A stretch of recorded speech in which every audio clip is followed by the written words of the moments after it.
How do you stand when the ground beneath you seems to shift, not only in your personal life, but in the world around you? When relationships fracture, plans collapse, communities struggle, institutions fail, or crises emerge, it can feel as though everything is unstable. Perhaps you have felt the tight knot in your chest as a friendship ends. The hollow uncertainty as a project you poured your heart into falters, or the helplessness as news of upheaval sweeps across the globe. You might search for certainty in wealth, status, routines, or control, but these, like fragile constructions, can crumble without warning. Life is impermanent, unpredictable, and constantly in motion. Yet even in the midst of uncertainty, there's a quiet, insistent truth. Calm is not something granted by circumstance. It is something you can cultivate within. Even when chaos surrounds you, your mind can discover a center of stillness, not by escaping reality, but by meeting it with clarity. From this clarity, insight can arise. From insight, compassion flows, reaching both yourself and others without being consumed by fear. The Buddha teaches that nothing arises in isolation. All phenomena unfold through causes and conditions. This is true in every sphere of life: personal, relational, professional, societal, and global. Every event, every crisis, every moment of turbulence reflects conditions long in the making. When the time is right, illusions are exposed and truth comes to light, sometimes painfully, sometimes gently. What is built on care, honesty, and compassion ripens over time, even if it seems invisible at first. What is built on greed, deceit, or neglect cannot hide forever. Chaos may seem turbulent on the outside, but it also shines a light on what is real, what is fragile, and what endures. Consider the instability you witness daily. A partnership collapsing because trust was quietly eroded. A company faltering after years of unethical shortcuts. A community suffering the consequences of long neglected inequality. These are not isolated tragedies. They are reflections of the universal law of causes and conditions. The turbulence you observe externally mirrors the patterns of choice, action, and consequence that exist everywhere, including within your own heart. The storms will come, plans will fail, loss will touch every life, yet your mind can remain steady. Calm is not the absence of hardship. It is cultivated through awareness, understanding, and compassionate action. And when you practice this, even the most turbulent moments carry lessons, reflections, and opportunities for transformation that are universally applicable, whether in your private life, your relationships, your work, or the wider world. The question is simple, yet profound. When everything around you shakes, where will you stand? Will you cling to illusions, resisting the inevitable flow of change? Or will you anchor yourself in awareness, seeing clearly what is real, and learn to meet chaos, not with fear, but with understanding, clarity, and compassion?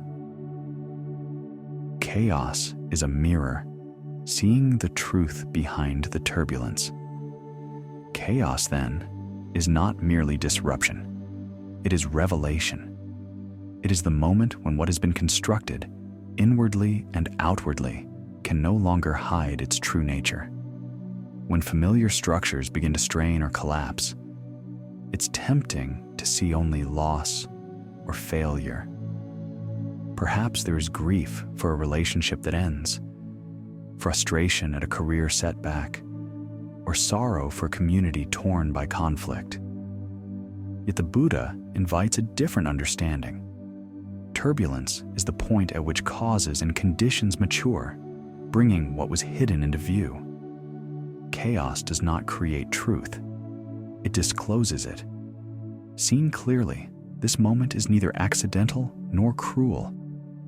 It is the natural turning of conditions, revealing what was carefully cultivated and what was quietly neglected. What appears as disorder is, in fact, the unveiling of reality as it has been forming all along, both in the world and within the choices, intentions, and hearts of those who live in it. What you build will reveal itself. Consider the structures of life, relationships, work, communities, institutions. On the surface, many appear solid and reliable. A friendship feels close, a career secure, a system functional. Yet the Buddha teaches that stability is not determined by appearance alone, but by the care, honesty, and understanding underpinning it, a reflection of impermanence and interdependent causality that governs all life. A friendship nurtured patiently with honesty and respect may endure distance, disagreement, and hardship because trust was quietly cultivated long before it was tested. Similarly, a marriage or parent-child relationship thrives when care flows both ways. When spouses listen, support, and honor each other, and when children and parents engage with mutual respect and understanding. One-sided effort, no matter how heartfelt, can strain and erode even the deepest bonds. In the professional realm, a business guided by fairness, transparency, and shared responsibility can weather economic or social shocks, not because it avoids difficulty, but because its foundations are sound and sustained by collective ethical effort. These outcomes are not lucky accidents. They are the natural unfolding of causes and conditions, patiently built and maintained across personal, familial, and organizational life.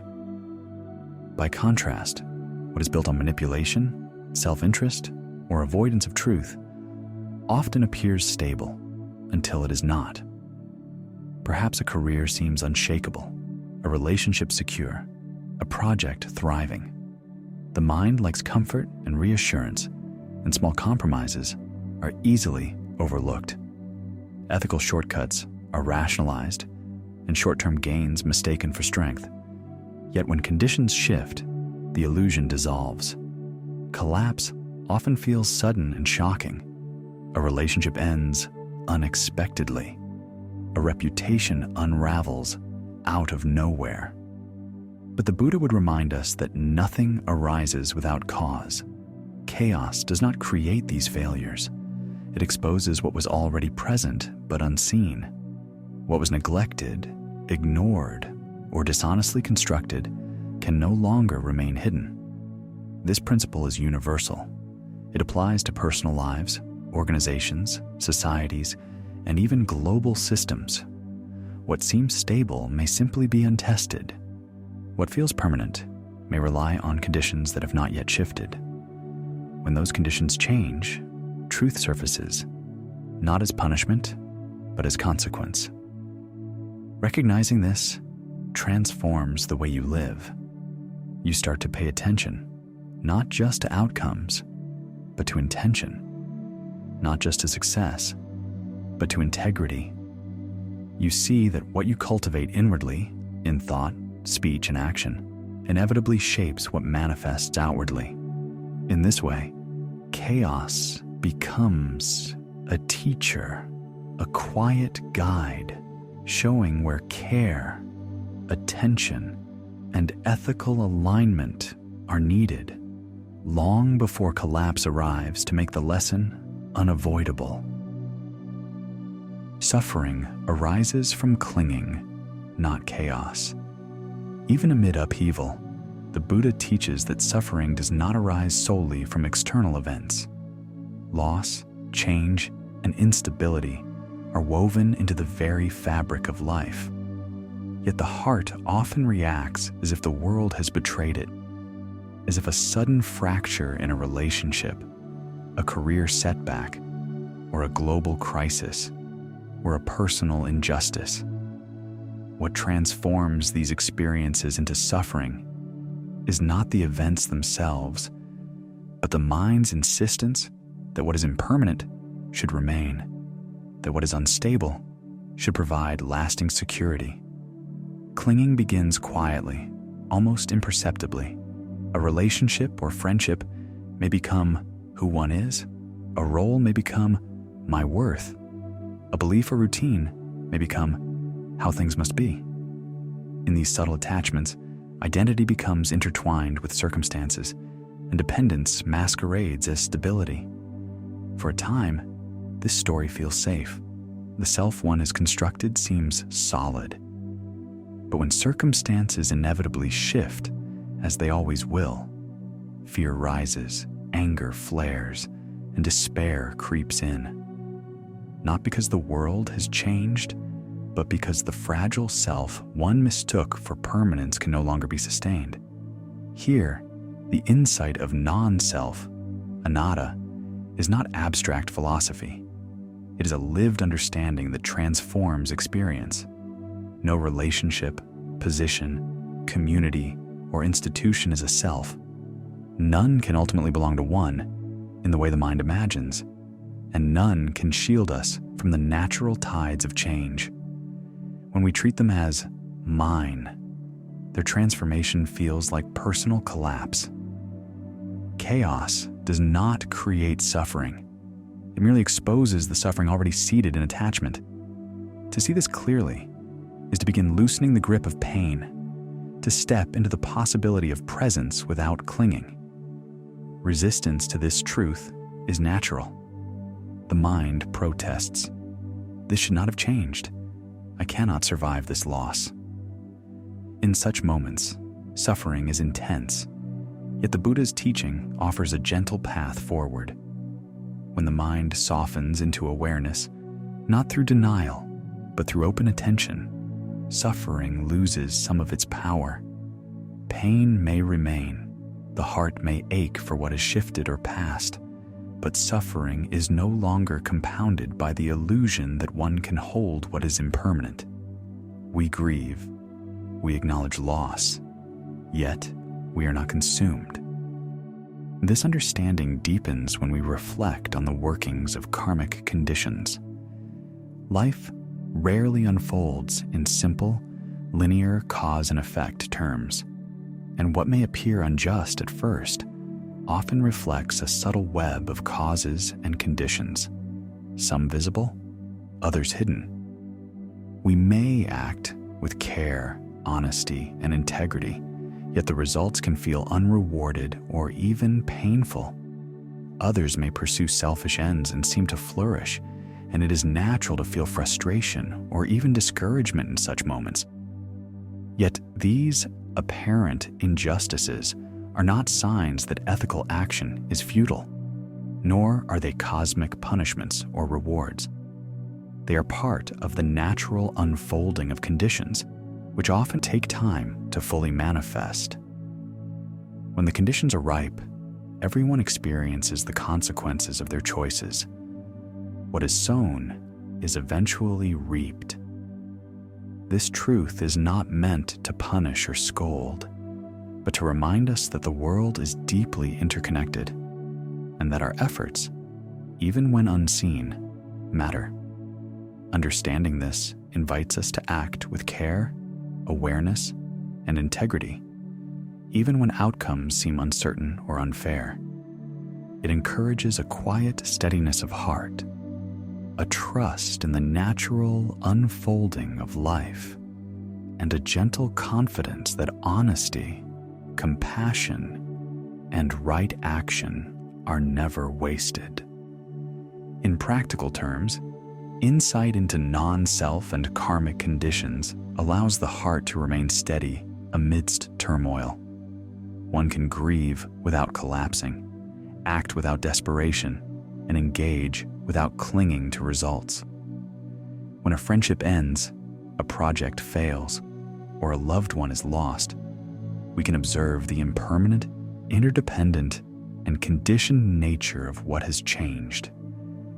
The world does not conform to expectation, but our response can be grounded, clear, and compassionate.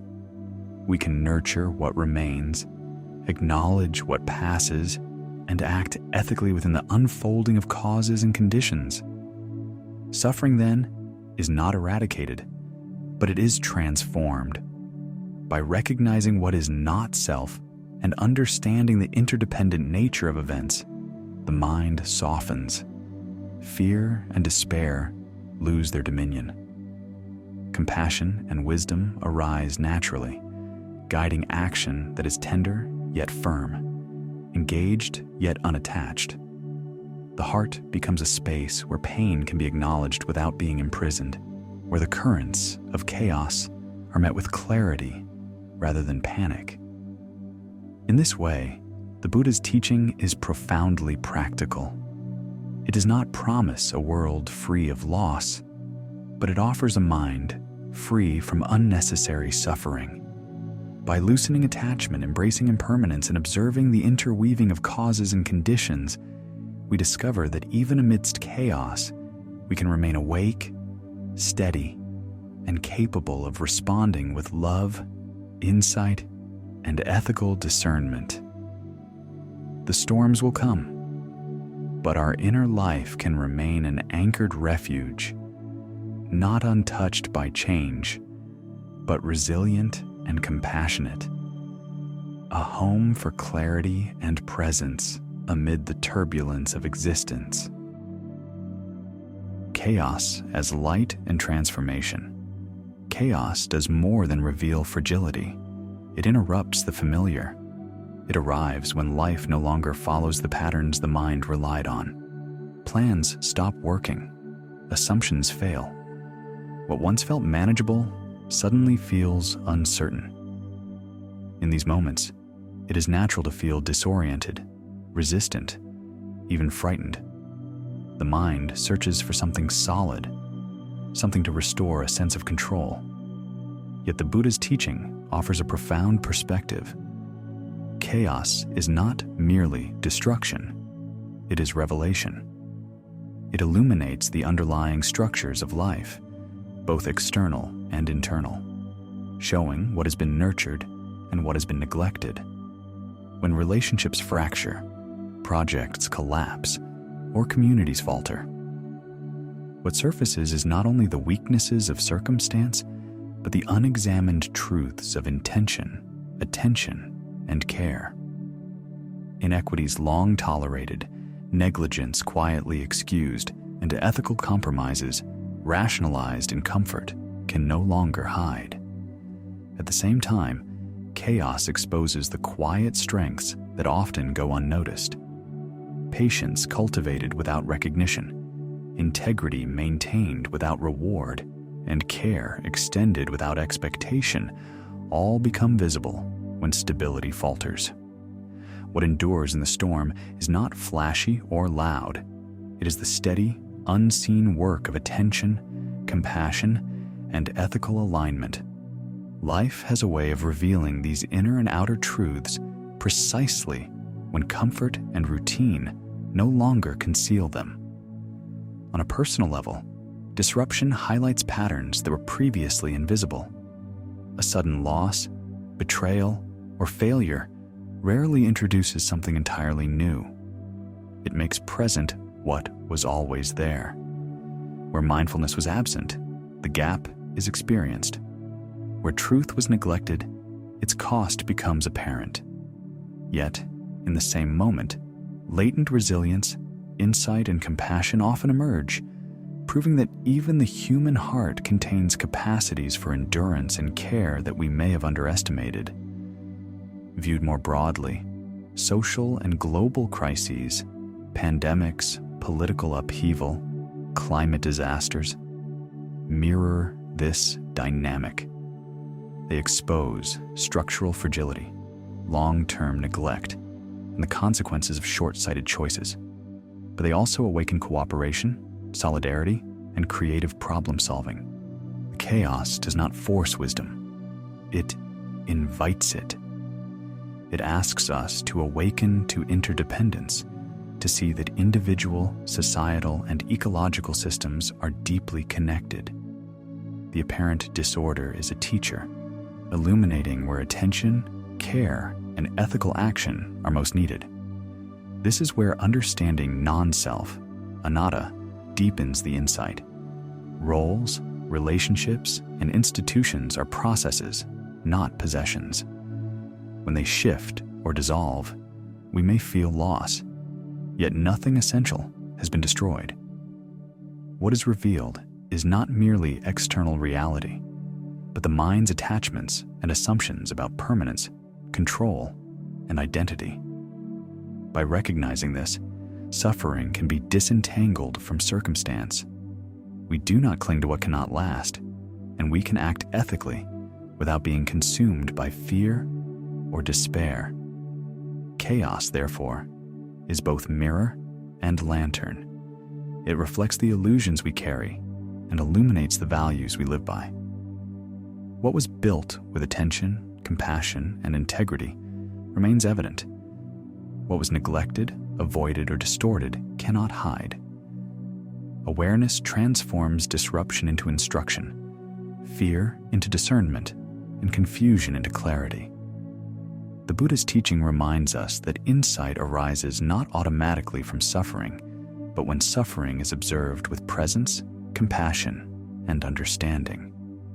The invitation is universal: to pause, observe, and respond rather than react, to acknowledge the fragility of what cannot endure, and to nurture what can, to act ethically, even when outcomes are uncertain, to care, even when loss is inevitable, to hold steady, even when turbulence is unavoidable. Chaos does not merely destroy, it teaches, refines, and deepens understanding. In this way, transformation and turbulence are inseparable. The storms of life, whether personal, social, or global, illuminate both what is fragile and what endures. They call for attention, compassion, and wise action. Those who meet chaos with awareness and ethical intention discover that the very forces that unsettle the world can also awaken insight, cultivate resilience, and reveal the latent strength of the human heart. Cultivating inner calm, anchoring yourself amid the storm. When chaos surrounds you, whether personal, societal, or global, the essential question is not whether upheaval exists, but how your mind responds. The Buddha taught that suffering does not arise simply from external disturbance. It arises from the mind's reaction to it. Calm is not the absence of difficulty. It is the presence of insight, awareness, and compassionate engagement. It is the heart's capacity to remain steady without closing or hardening. Calm is cultivated through deep recognition of impermanence, anicca, non-self, anatta, and dependent origination, paticca samuppada. These principles are not abstract ideas. They are lived truths that provide the lens through which the mind can respond wisely to turbulence. When understood, they allow fear to soften, confusion to clear, and action to emerge from a place of grounded clarity. Watch without grasping. The first step is mindful observation, noticing events, circumstances, and emotions without immediately labeling them as good or bad, permanent or threatening. Attachment to what is impermanent is the seed of suffering. Observing without grasping is a direct practice of insight, vipassana, that allows us to see causes and conditions clearly. If a project collapses, a relationship fractures, or a community suffers, pause and ask, which conditions contributed to this outcome? Which were nurtured? Which neglected? Recognize that chaos does not punish you. It reveals patterns already present. Observing in this way cultivates equanimity, upekkha, a heart balanced amidst change, capable of acting from clarity rather than reacting from fear, anger, or attachment. By watching without grasping, you also honor the reality of non-self, the understanding that no circumstance, role, or relationship is the essence of me. When we cling less to what is transient, the mind opens.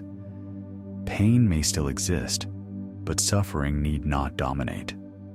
Compassion naturally arises, not from obligation, but from awareness of interconnected vulnerability.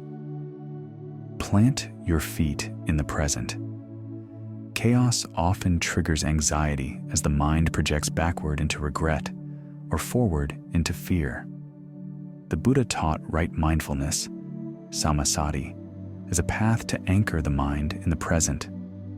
Awareness of the present is not passive.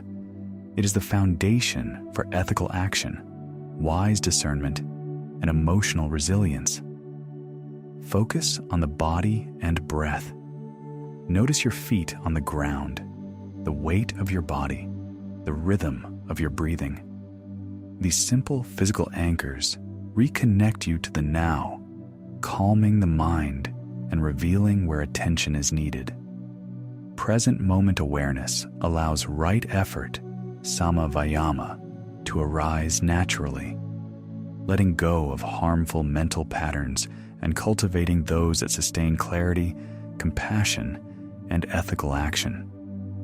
Anchoring in the present is also profoundly relational. When communities or organizations face turbulence, leaders and members who stay grounded respond more effectively. They act not from panic, but from insight into what is possible here and now. Presence becomes the heart's compass, guiding action with care rather than reaction. Let compassion be your compass. Calm without compassion risks cold detachment. Compassion without clarity can become overwhelm.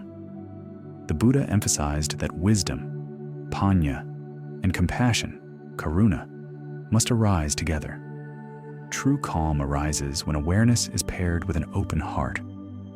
In daily life, this may look like responding to conflict with patience instead of resentment, offering support to those in distress rather than withdrawing, or making decisions in work and leadership that consider human well-being alongside outcomes. At a societal level, it calls for ethical engagement, advocating for justice, offering relief, and recognizing our shared vulnerability. Compassion practiced in this way is not sentimental. It is the warm steadiness of the heart, able to witness suffering without being consumed, able to act wisely without losing gentleness. It transforms fear and reaction into care and clarity. The mind remains clear, the heart remains tender, and ethical action flows naturally. Walk the middle path. The middle path, central to Buddhist practice, is the avoidance of extremes, neither clinging to fear and reaction, nor seeking escape through denial or detachment. Applied to turbulence, it is the balance between engagement and release, between action and acceptance. When upheaval strikes, the middle path guides you to act ethically where responsibility calls, and to release attachment where holding on deepens suffering.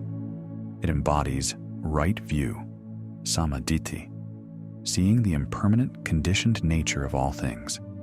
Right intention, sammasankappa, cultivating goodwill and non-harm. And right action, sammakamanta, acting with integrity, care, and awareness. This path allows grief to be felt fully without paralyzing the heart. It allows advocacy and care without bitterness. It allows engagement without losing equanimity.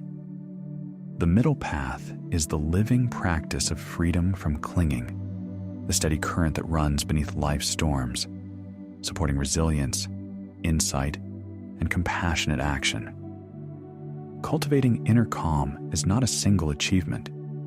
It is a continuous unfolding of mindfulness, compassion, and ethical awareness. By observing without grasping, anchoring in the present, letting compassion guide you, and walking the middle path, chaos becomes a teacher rather than a destroyer. The storms of life, personal, social, or global, cannot always be controlled. But the mind, trained in insight, grounded in the present, and guided by a warm, open heart, becomes an unshakable refuge. Calm is not passivity or indifference. It is the warm, steady presence of awareness, ethical clarity, and compassion, a place where insight ripens, courage grows, and the heart remains open. From this center, you act wisely, respond ethically, and navigate the unpredictable world with resilience, clarity, and love. Calm in the eye of the storm, anchoring the heart amid turbulence. After witnessing chaos, whether in personal life, communities, or the wider world, a question naturally arises. How can calm persist when storms rage all around? The Buddha's wisdom offers a profound answer. Calm is not granted by circumstance. It is cultivated within. It arises from understanding, mindful awareness, and compassionate action. Even amid the fiercest upheaval, the mind can remain steady, discerning, and engaged. The storms you observe, relationships breaking, financial instability, political unrest, environmental crises, are not random punishments. They are the unfolding of causes and conditions. Like clouds in the sky, they are impermanent, constantly changing, and empty of inherent self. This perspective does not dismiss suffering. It illuminates its source. Suffering is often amplified by the mind's attachment, the insistence that things should be permanent, secure, or under control. By seeing the impermanent, interdependent, and non-self nature of all phenomena, you disentangle suffering from circumstance. What is built with integrity, care, and compassion endures, even if invisibly. What is built on greed, dishonesty, or neglect will eventually be exposed. Chaos is the mirror that reflects this truth. Understanding this allows the heart to soften, attachment loosens, fear abates, and insight emerges. You begin to meet reality not as an enemy, but as a teacher. Inner calm is both refuge and tool. When the world quakes, calm allows the mind to observe clearly, discern wisely, and act with purpose. It is from this stillness that ethical decisions, compassionate engagement, and constructive action arise. It is the quiet space where clarity ripens and resilience is nurtured.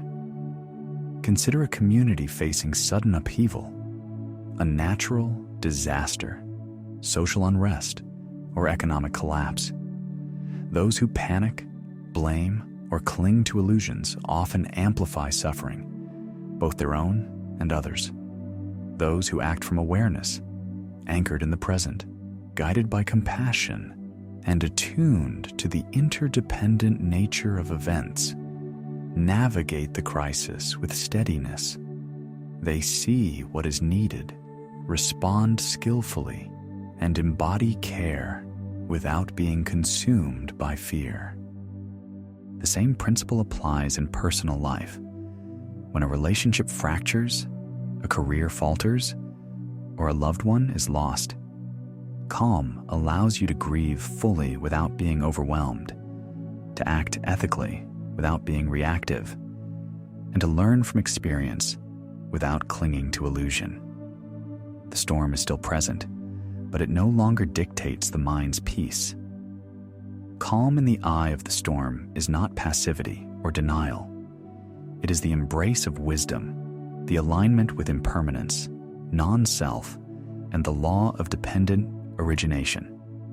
It is an active presence, seeing fragility without panic, witnessing endurance without pride, responding with discernment, and acting with compassion. This calm becomes the springboard for insight, ethical engagement, and transformative action. Chaos ceases to be merely destructive. It becomes instructive, revealing both what must be nurtured and what must be let go. Ultimately, the eye of the storm exists within you. It is the quiet, steady mind that observes impermanence without fear, practices non-attachment without apathy, and acts with compassion without being overwhelmed. Here lies freedom. Freedom from panic, from illusion, from the suffering born of clinging. Here lies strength, the ability to act ethically, endure adversity, and transform chaos into clarity and purpose. No matter the magnitude of upheaval, this calm is always accessible. The storms will come. Plans will falter. Loss will touch every life. Yet by cultivating mindfulness, grounding, compassion, and balance, you can meet every challenge with steadiness, insight, and loving discernment. The Buddha's teaching is clear. Life's turbulence is inevitable, but suffering is optional.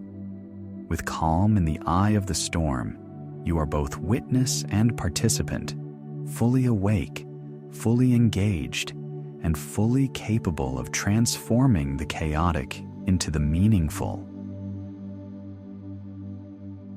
If this wisdom resonates with you, please like this video and subscribe to join us on the path of conscious living.